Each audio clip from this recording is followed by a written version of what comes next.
지난 2010년 정도부터 우리나라 웹툰과 웹소설 그리고 드라마에 유행처럼 등장하는 소재가 있습니다. 설정이라고 할까요? 회귀라고 하는 소재입니다. 주인공이 자신의 과거로 돌아가는 내용입니다. 지난 2022년 연말쯤에 재벌집 막내 아들이라고 하는 드라마가 있었는데요. 배우 송중기 씨가 주인공으로 등장한 드라마입니다. 시청률이 26%까지 되었다고 하죠. 재벌의 비위를 맞춰가며 직장 생활을 하고 있던 주인공이 재벌의 비자금을 찾으러 외국에 나갔다가 재벌이 보낸 사람에 의해서 사고를 당하고 죽음 직전까지 몰리게 됩니다. 그런데 깨어나 보니 30년 전으로 돌아가 있는 거죠. 거기다 자신은 그 재벌집 3세 막내 아들로 살아가고 있던 그런 내용입니다. 그런데 자신은 과거에 이렇게 돌아갔지만 과거에 일어났던 모든 일들을 그대로 기억하고 있기 때문에 과거의 결정적인 순간들을 이용해서 돈을 벌기도 하고 자기를 죽인 재벌들에게 복수를 하기도 하고 그런 내용이었습니다. 또 얼마 전에 방송되었던 내 남편과 결혼해줘. 제목이 좀 그렇습니까? 네, 내 남편과 결혼해줘 라고 하는 드라마. 이 드라마도 과거로 돌아가는 그런 내용이었습니다. 암투병 중인 아내가 남편이 자신의 절친한 친구와 불륜을 벌이고 있는 그 장면을 목격하게 됩니다. 그리고 그 자리에서 남편에게 살해를 당하지요. 그런데 눈을 떠보니까 10년 전으로 돌아가 있는 겁니다. 그래서 자신의 운명을 바꾸고 복수하기 위해서 막 여러 가지 방법을 동원하는 그런 줄거리의 드라마입니다. 그러면 여러분, 왜 이런 회귀물들이 유행하게 되었을까요? 문화를 분석하는 사회학자들이 그런 말을 하더군요. 아무래도 처음 살아보는 인생살이가 만만치 않기 때문이랍니다. 인생살이가 너무도 팍팍한 거죠. 실패도 하고 후회되는 일이 막 벌어지기도 하고 아쉬움이 잔뜩 남는 거지요. 그러니 과거로 돌아가서 과거의 실패와 후회의 순간에 다른 결정을 하고 다른 선택을 해서 더 나은 삶을 살아보고 싶은 마음, 그런 마음 누구나 다 갖고 있기에 그걸 이용해서 드라마와 소설이 유행하게 되었다. 그렇게 분석을 하더군요. 그리고 또 하나 더, 이 회귀물이 유행한 이유, 바로 삶의 불확실성 때문이라고 합니다. 오늘 장로님께서도 그렇게 기도해 주셨죠. 우리가 어떻게 살아가야 될지 예측할 수 없는 그런 일들이 우리의 삶 속에서 많이 일어난다는 거지요. 그 예측하기 힘든 현실 때문에 자신의 노력과 상관없는 그런 결과들이 막 일어나니까, 그런데 그 과거로 돌아가면 어떤 일이 일어날지 이미 다 알고 있기 때문에 충분히 다 대처할 수 있다는 거죠. 재벌집 막내 아들 그 드라마를 보면 9.11 테러가 발생할 걸 잘 알기에 미국에 투자했던 돈을 진작에 이렇게 회수합니다. 또 2002년 월드컵에서 4강 신화를 이용해서 돈을 벌기도 하지요. 주인공은 전혀 불확실하지 않은 세상을 살고 있는 겁니다. 그런 것 때문에 과거로 돌아가는 회귀물들이 유행하게 되었다. 그렇게 분석합니다. 근데 여러분, 실제로 우리가 과거로 돌아갈 수 있을까요? 소설이나 드라마에선 얼마든지 가능하겠지만 우리가 살아가는 이 세상에선 과거로 돌아갈 수 없습니다. 우리는 힘겨운 인생과 예측이 불가능한 이 세상을 우리의 몸으로, 우리의 온몸으로 거칠게 마주하고 있습니다. 하지만 여러분, 과거로 돌아갈 수 없지만 예측 불가능한 삶을 살아가고 있지만 우리는 엄연히 다시 태어난 사람입니다. 물론 육체적으로 다시 태어난 건 아니죠. 우리의 영이 예수 그리스도 안에서 다시 태어난 겁니다. 사도 바울이 그리스도인의 정체성을 새로운 피조물이다 이렇게 말하지 않았습니까? 하나님의 새 창조가 우리에게 일어났다는 겁니다. 하나님의 능력으로 그리스도 예수 안에서 새로운 창조를 통해 우리가 새로운 피조물이 되었다. 사도 바울이 선언을 한 거죠.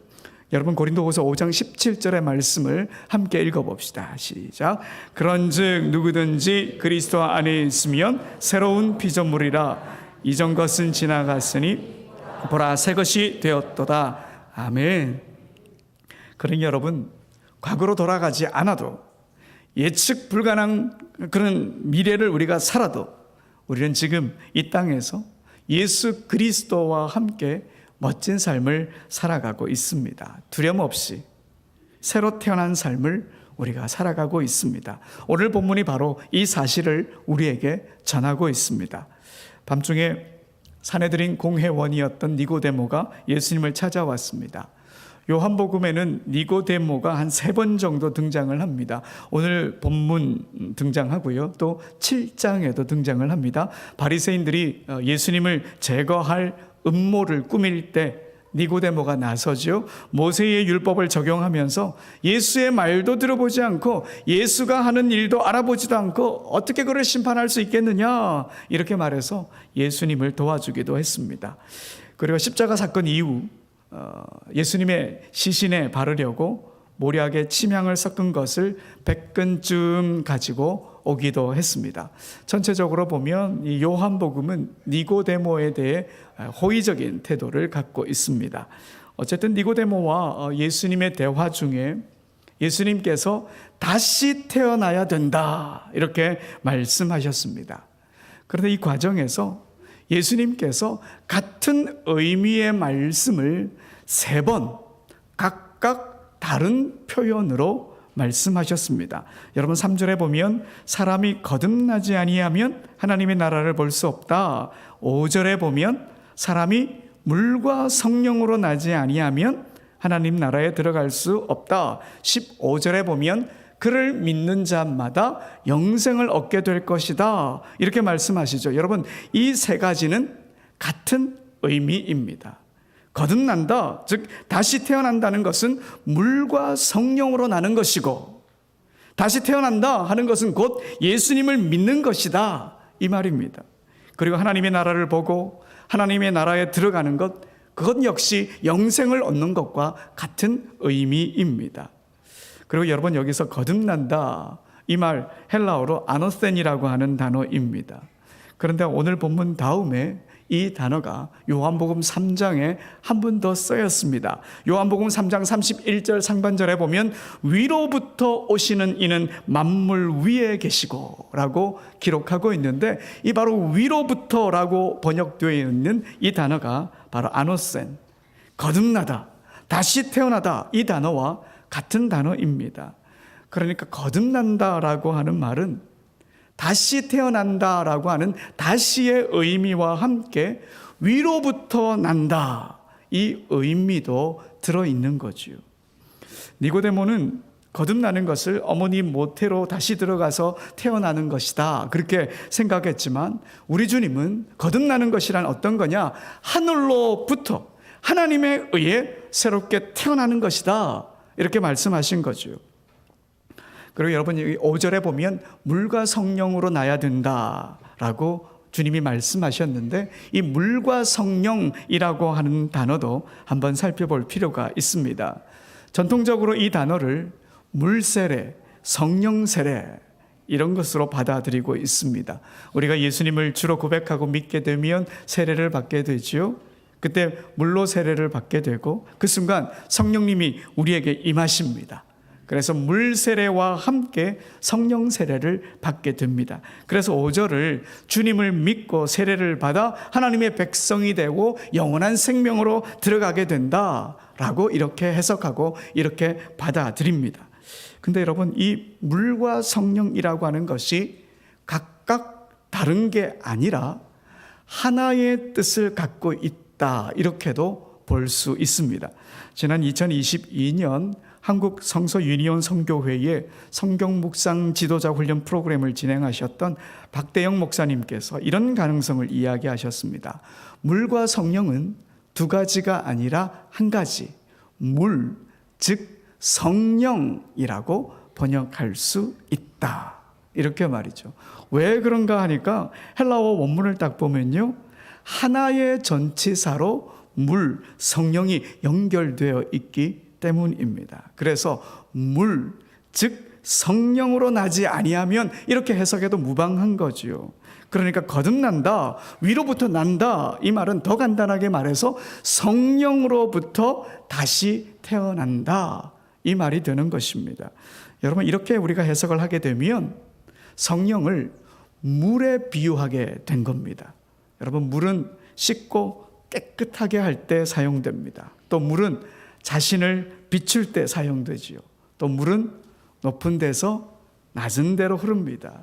또 비가 오면 마른 땅이 부드러워집니다. 그리고 물은 많은 생명을 살립니다. 성령님도 마찬가지입니다. 성령님은 우리의 마음을 깨끗하게 하십니다. 성령님은 말씀을 통해 우리 자신을 비춰보게 하십니다. 성령님은 낮은 우리에게 임하십니다. 그리고 성령님은 우리 마음을 부드럽게 해서 예수님을 믿게 하고 영원한 생명으로 나아가게 하십니다. 그리고 구약 성경을 보면요, 이 물과 성령이 연결되어 있는 구절이 있습니다. 하나님께서 에스겔 선지자에게 이스라엘을 회복시켜 주겠다 이렇게 약속하시면서 이런 말씀을 하십니다. 에스겔 36장 25절에서 27절 말씀입니다. 맑은 물을 너희에게 뿌려서 너희로 정결하게 하되 곧 너희 모든 더러운 것에서와 모든 우상 숭배에서 너희를 정결하게 할 것이며 또 새 영을 너희 속에 두고 새 마음을 너희에게 주되 너희 육신에게 굳은 마음을 제거하고 부드러운 마음을 줄 것이며 또 내 영을 너희 속에 두어 너희로 내 율례를 행하게 하리니 너희가 내 규례를 지켜 행할지라. 아멘. 여러분, 분명히 물과 성령이 연결되어 있는 것을 보게 됩니다. 물은 결국 성령을 의미합니다. 그래서 요한복음 첫 부분에 요한이 하나님의 마음을 우리에게 이렇게 전했습니다. 우리 잘 아는 말씀이죠. 요한복음 1장 12절에서 13절의 말씀 함께 읽어봅시다. 시작.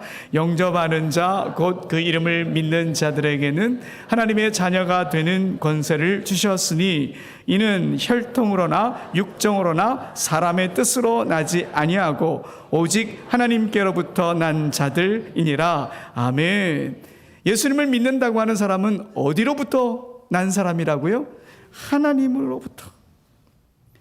성령 하나님으로부터 다시 태어났다. 바로 이런 의미인 것입니다. 여러분, 우리는 과거의 잘못들 만회할 수 없다 해도 주님 안에서 다시 태어난 사람입니다. 그러니 과거에 연연하지 않고 살아갈 수 있습니다. 앞날을 예상할 수 없는 불확실함이 우리 앞을 가로막는다 해도 우리는 성령으로 다시 태어난 사람입니다. 그러니 앞이 캄캄해도 우리는 담대할 수 있습니다. 우리는 두려워하지 않을 수 있습니다. 왜요? 우리는 성령의 사람이기 때문에. 그래서 예수님께서 6절을 이렇게 말씀하십니다. 육으로 난 것은 육이요 영으로 난 것은 영이다. 아멘. 여러분, 이 말씀은 그리스도인은 육신으로 다시 태어난 사람이 아니라 영으로 다시 태어난 사람이다, 이 말입니다.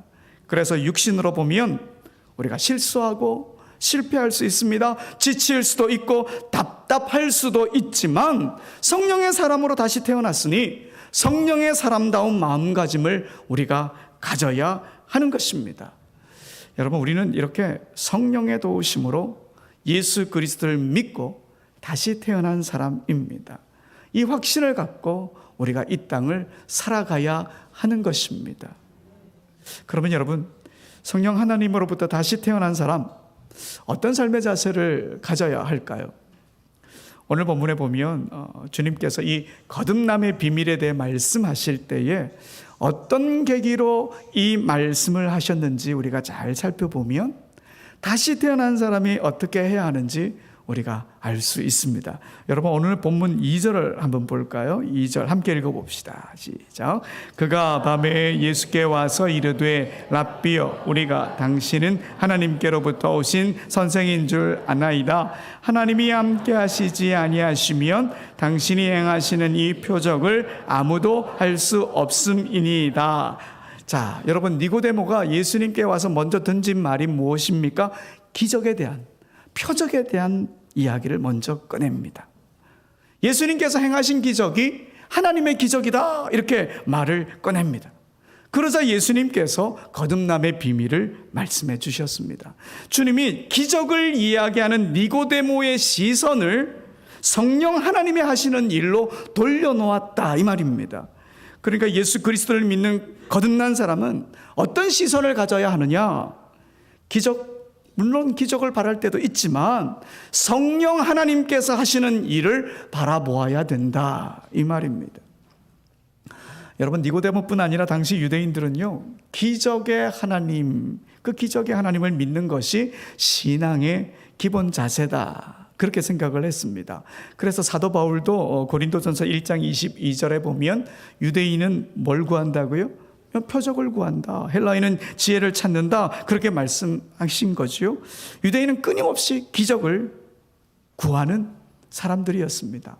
그도 그럴 것이 유대인들은 자신들의 정체성인 출애굽 사건을 통해 하나님의 역사하심을 배웠기 때문입니다. 여러분, 출애굽 사건을 보면 처음부터 끝까지 하나님의 기적으로 가득 차 있지 않습니까? 하나님께서 모세를 부르실 때에 불붙은 가시떨기 나무에서 말씀하셨습니다. 하나님은 바로 왕과 이집트 온 지역에 10가지 재앙을 내리셨습니다. 홍해가 갈라지게 하셨고 구름 기둥, 불 기둥, 만나와 메추라기, 바위에서 샘물이 터지게 하셨습니다. 이방 민족들과의 전쟁에서 승승장구하게 하셨습니다. 하나님은 이렇게 기적을 행하셨고 유대인들은 하나님께서 그런 기적으로 자신들을 지키신다 이렇게 믿었던 거지요. 이렇게 기적에 익숙하다 보니 마태복음 12장에 보면 율법학자 바리새인들이 우리 예수님께 노골적으로 기적을 보여달라 이렇게 요구한 거죠. 그런데 사실 우리도 마찬가지입니다. 하나님께 기적을 요구할 때가 많습니다. 그 기적을 통해 하나님을 확인하고 싶어 하니까요. 우리는 우리의 감각을 통해 하나님을 확인하고 싶어 합니다. 백문이 불여일견이다 그렇게 말하면서 뭔가를 보고 하나님의 실체를 확인하려고 합니다. 그렇게 확인해야 하나님을 믿겠다 그럽니다. 그래서 불치의 병을 앓고 있던 사람이 기도해서 깨끗하게 치료함을 받았다거나 부도날 회사가 주님의 인도하심으로 상황이 극적으로 바뀌어서 대박이 났다거나 이런 기적이 일어나고 상황이 바뀌는 것으로 하나님을 확인하려고 합니다. 이런 신앙의 태도가 근본적으로 잘못되었다 말씀드리는 건 절대 아닙니다. 하나님께서 기적을 통해 역사하실 때가 분명히 있으니까요. 하지만 이런 기적을 통해 하나님을 확인하는 것이 과연 하나님을 온전히 아는 것일까? 여러분, 우리 자신에게 질문을 던질 줄 알아야 합니다. 하나님은 기적으로만 일하시는 분이 아니십니다. 기적을 말하는 니고데모에게 우리 주님은 성령으로 다시 태어나야 한다. 니고데모의 시선을 바꾸지 않으셨습니까? 여러분, 이걸 기억해야 합니다. 또 어떤 사람들은 하나님의 기적을 호기심 가득한 눈으로 보기도 합니다. 새로 나온 휴대폰이나 유행하는 그 옷을 호기심 갖고 보듯이 기적을 신앙의 호기심을 채우는 것으로 만족하려고 하는 사람도 있습니다. 물론 호기심으로 출발한 신앙이 예수 그리스도를 알아가는 첫 단계가 되었다 그러면 환영할 일입니다. 하지만 여전히 호기심에 머물러 있는 신앙인이라면 그건 신앙이 자라지 않은 겁니다. 여러분, 기독교의 신앙은 눈으로 확인하는 차원이 아닙니다. 신앙의 세계는 세상의 눈과는 전혀 다른 차원에서 접근해야 합니다. 육의 눈이 아니라 영의 눈으로 봐야 됩니다. 왜요? 우리가 그리스도 예수 안에 있는 성령의 사람, 다시 태어난 성령의 사람이기 때문입니다. 오늘 본문을 보시면 우리 예수님은 하나님을 바람 같은 분이다 이렇게 소개하고 있습니다. 바람이 임의로 부는 것처럼 성령 하나님도 임의로 역사하신다. 우리 주님이 말씀하시죠. 여러분, 여기서 임의로라고 하는 말은 자유롭게 또는 자신의 뜻대로 이런 의미입니다. 유대인이든 이방인이든 의인이든 죄인이든 가진 자든 못 가진 자든 가리지 않고 성령 하나님의 뜻대로 그들 가운데 임재하시고 역사하십니다. 그리고 하나님의 뜻대로 모든 일을 이루어 가십니다. 우리가 생각지도 못한 방법으로 말이죠. 이게 바람 같은 성령 하나님의 역사심입니다. 물론 그게 기적일 수도 있습니다. 그러나 기적이 아닐 수도 있습니다. 고난일 수도 있습니다. 실패일 수도 있습니다. 좌절일 수도 있습니다. 하지만 임의로 일하시는 하나님, 하나님의 뜻을 이루시는 하나님, 그 하나님의 역사심이라고 하는 것은 분명한 것입니다. 여러분, 또 바람을 한번 보세요. 그 기원도 모르고 눈에 보이지도 않지만 바람이라고 하는 존재를 우리가 압니다. 그처럼 성령의 역사를 눈으로 볼 수 없고 손에 쥘 수 없다 하더라도 성령이 생명을 새로 태어나게 하는 역사를 끊임없이 계속 일으키신다, 이 사실 분명합니다. 여러분, 우리 성령님 예측할 수 없고 제어할 수 없고 잡을 수 없는 분이십니다. 우리가 부릴 수 없습니다. 통제할 수도 없습니다. 길들일 수도 없는 분이십니다. 여러분, 예수님이 지신 십자가를 보십시오. 성령 하나님의 역사하심을 기적이다, 상황의 변화다, 이렇게 본다면 이 일은 절대로 일어나서는 안 되는 일입니다. 그러나 바람 같은 하나님은 하나님의 뜻을 이루기 위해서 우리 예수님을 십자가를 지게 하셨습니다. 그리고 그 십자가를 지신 예수님을 믿는 우리에게 영원한 생명을 주십니다. 그리고 구원의 길을 열어주십니다. 바람 같은 하나님이 이 방법을 선택하셨습니다. 그러니 성령으로 다시 태어난 사람은 기적을 좇는 사람이 아닙니다. 성령 하나님의 일하심을 믿는 사람입니다. 성령 하나님께서 하신 예수 그리스도의 십자가를 통해 생명의 길을 발견한 사람입니다. 그래서 여러분, 우리가 예수님을 믿게 되면 십자가의 주님으로 인해서 우리의 생각이 바뀝니다. 우리의 가치관이 바뀝니다. 그 사건을 바라보는 시야가 넓어집니다. 하나님께 자신을 맡기고 하나님의 이끄심을 기대하는 그런 사람이 되는 겁니다. 그리고 기적이 일어나지 않고 상황이 바뀌지 않아도 바람처럼 역사하신 하나님을 믿고 그 어려운 상황에서 자유합니다. 그 어려운 상황을 허락하신 하나님의 뜻이 무엇일까 하나님께 여쭈어봅니다. 힘겨운 자리에서 성령님이 주시는 평안을 사모하고 그 평안을 선물로 받게 됩니다.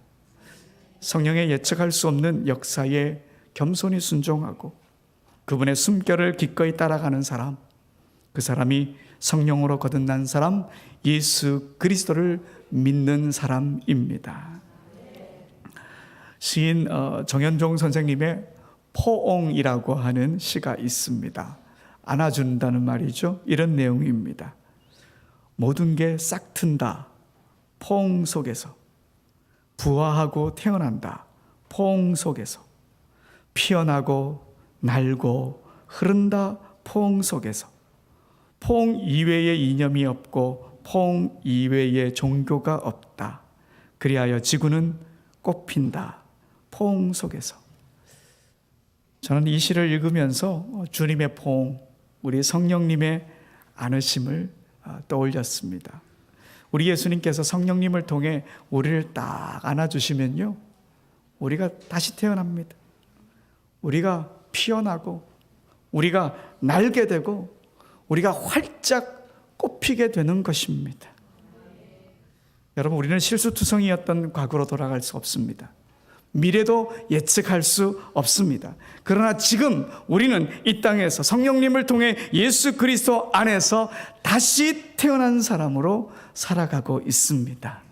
물 같은 성령님께서 예수 그리스도로만 깨끗게 될 수 있다, 이 사실을 우리에게 알게 하시고 또 우리의 죄를 씻겨주십니다.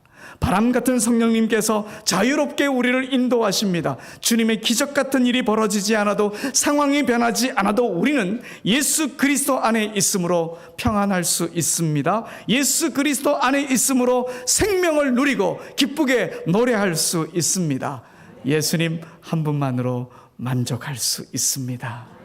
이게 다시 태어난 사람입니다. 이번 한 주 성령 하나님으로부터 예수 그리스도로 말미암아 다시 태어난 사람의 삶을 우리가 제대로 살아갑시다.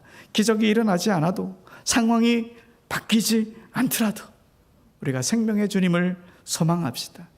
상황이 바뀌길 바라기보다 내가 먼저 바뀌면 되지 않겠습니까? 성령 하나님께서 우리를 그렇게 다듬어 가실 것을 믿는 믿음으로 이번 한 주 살아가는 우리 모두가 되길 간절히 소원합니다.